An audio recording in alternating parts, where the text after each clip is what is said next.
warriors of the night.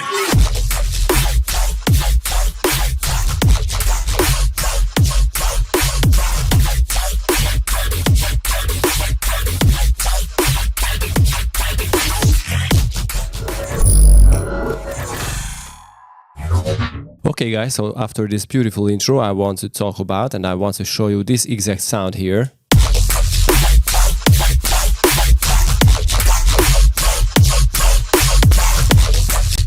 So okay, this is a full loop, but the main bass sound here without the drums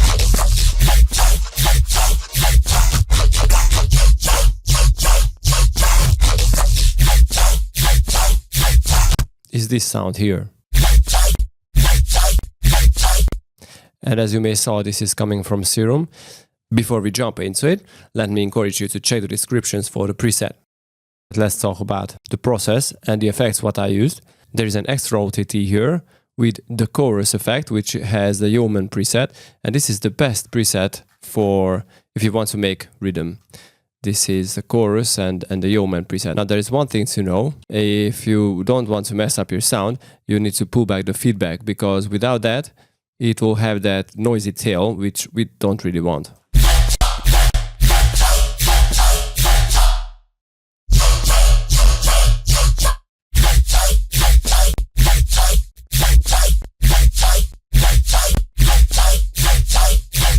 So what I like to do is let it at around 20%. It is more than enough. And if you want to go more metallic tone, just push it up, but be careful with the tail.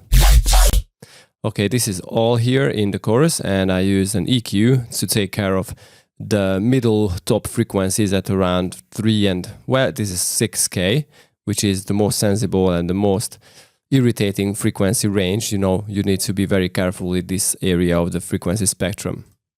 Now, there is a rack here, and I use it to widen up my bass, basically.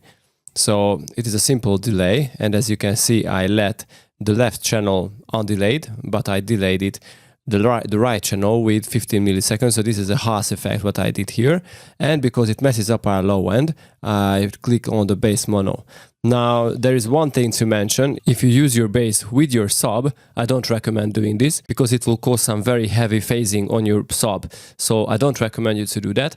Only if you like using an audio rack, what I did here too. So let me show it. A 2-band split using multiband dynamics plugins. So I pre-saved this rack for myself for later use. And what I did here is I created two bands basically using multiband dynamics devices. So as you can see, there is a top and the bottom layer, or a band, a top band and a bottom band. And I use this macro to set the split point. And if you want to avoid this problem with the sub, I recommend you to put these effects onto the top only, to the top band only. So your bass and your sub instrument will be untouched, and you can set it like, I don't know, like 400 Hertz, and it is more than enough. And you can put a limiter onto the low end. So this is not very good idea if you use your sub on the preset. So if you don't use a separate sub instrument, use this method, okay?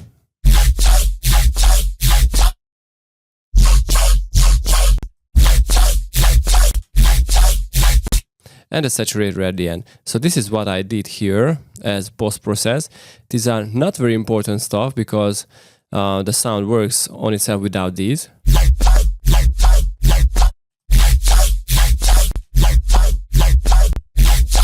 But it's definitely a lot cleaner and a lot fatter.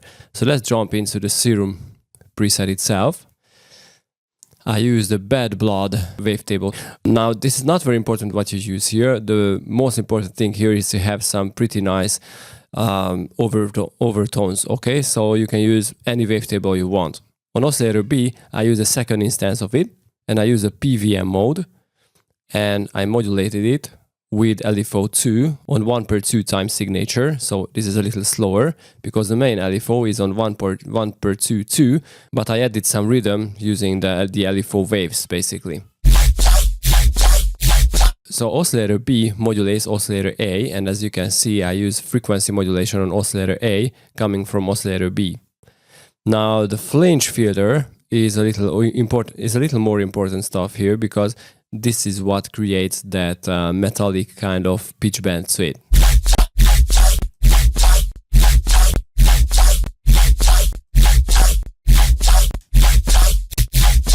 So as you can hear, it definitely has some more wobbly kind of tone, and also it makes some pitch bending, some phase distortion, basically what you perceive as pitch modulation. So this is the purpose of this. It is very handy if you want to make rhythm basses. So what you perceive is not like whom kind of sound, so not one note, but it bends like whom, something like that. So it is more exciting and not very monotone or not very boring for the ear.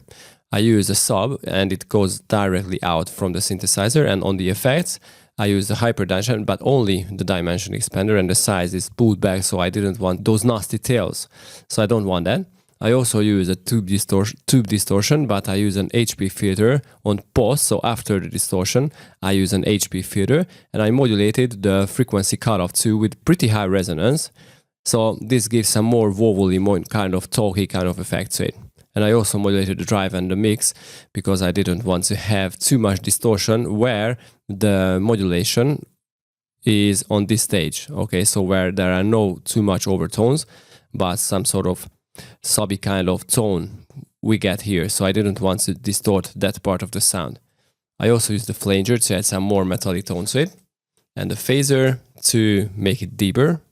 And the EQ is a pretty important stuff here, and this is what I always do if I want to make the sound a little more wobbly. So I used a pretty high peak and a slight cut. So as you can see, this creates some very interesting movement on the sound and increases those frequencies, what makes the sound talky.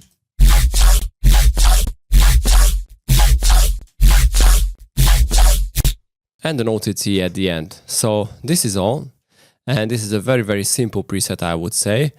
Check the descriptions below if you want to download it. And one more time, if you want to make rhythm basses, you want to have a wavetable which contains heavy overtones, and also you want to add some frequency modulation, and those flangy or comb filters are pretty important. Now on the post process, I recommend you to use this human preset from the chorus, and of course you definitely want to EQ those frequencies, what always generated by these filters and FM modulations, and especially on the from 3 to 7K area. So you definitely want to take care of that. I was Dan Larsson, and see you next time, guys. Bye bye.